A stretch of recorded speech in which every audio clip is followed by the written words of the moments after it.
شروع کرتا ہوں اللہ کے نام سے جس نے یہ دنیا بنائی۔ اسی خدا کی خدائی میں ایک ملک تھا جس کا نام تھا ملک ہوا، کیونکہ یہاں رہنے والے لوگوں کی ضرورتیں ہوا سے ہی پوری ہوتی تھی۔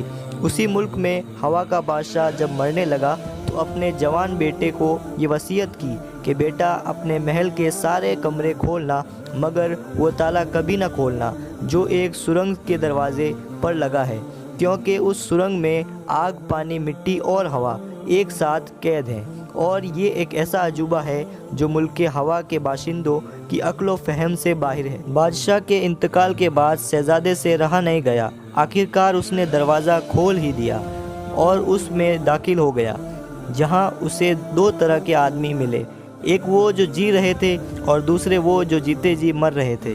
وجہ معلوم کرنے پر پتہ چلا کہ اس ملک میں وہی زندہ رہ سکتا ہے جس کے پاس ڈھیر سارا پیسہ ہو، کیونکہ وہاں ہواؤں کے بجائے ساری ضرورتیں پیسے سے ہی پوری ہوتی ہے۔ شہزادے نے دعائیں مانگی اور ہوا کی دیوی کو بلایا۔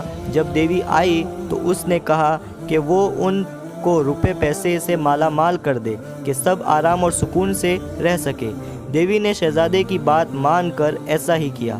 پھر کیا تھا، دوسرا دن اس ملک کے لوگوں جب سو کر اٹھے تو دیکھا کہ ان کے تکیوں کے نیچے 2 لاکھ روپے رکھے ہوئے ہیں۔ پہلے تو ان نوٹوں کو نقلی سمجھا جانے لگا، لیکن جب سرکار نے یہ اعلان کر دیا کہ وہ سارے نوٹ اصلی ہیں، کیونکہ ان نوٹوں کے بدلے میں سرکار کے خزانے میں بھی اتنا ہی سونا روز بروز بڑھتا جا رہا تھا۔ ملک ہوا کا ہر ایک آدمی مالدار تو ہو گیا، مگر مزدوروں نے کام کرنا ہی چھوڑ دیا۔ کارخانے بند ہونے لگے تو سامان دوسرے ملکوں سے آنے لگا، ملک کے لوگ بیکار ہو گئے، باہر کے ملکوں نے چیزیں مہنگی کر دی، حکومت کے ہوش اڑ گئے۔ حکومت نے دانش مندوں کو جمع کر کے بحث و مباحثہ کرایا اور آخرکار یہ طے ہوا کہ چونکہ دیوی نے شرط لگائی تھی کہ رات کو سونے کے بعد تکیے کے نیچے سے روپے نکلیں گے، تو اس لیے لوگوں کو رات کو سونے ہی نہیں دیا جائے۔ حکومت نے ملک کے سائنسدانوں سے ایسی دوا ایجاد کرنے کو کہا جو لوگوں کی راتوں کی نیند چھین لے، اور سائنسدانوں نے ایسی دوا ایجاد کر اور پھر یہ انجیکشن لگایا گیا۔ جس کو بھی یہ انجیکشن لگایا جاتا کئی مہینوں تک نیند نہیں آتی۔ ان انجیکشنوں کو سرکاری اسپتالوں میں گلوکوز کے نام سے پہنچایا گیا۔ یہ دوا جبراً آدھی سے زیادہ آبادی کو لگا دی گئی۔ بس پھر کیا تھا، ان لوگوں نے رات کو سونا چھوڑ دیا اور یوں حکومت نے ایک بڑا مفلس طبقہ تیار کیا۔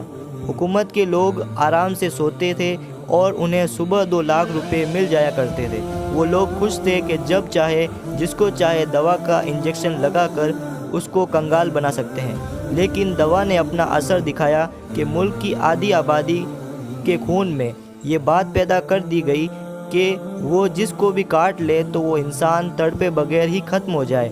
اب امیر خوف کی وجہ سے راتوں کو جاگنے لگے۔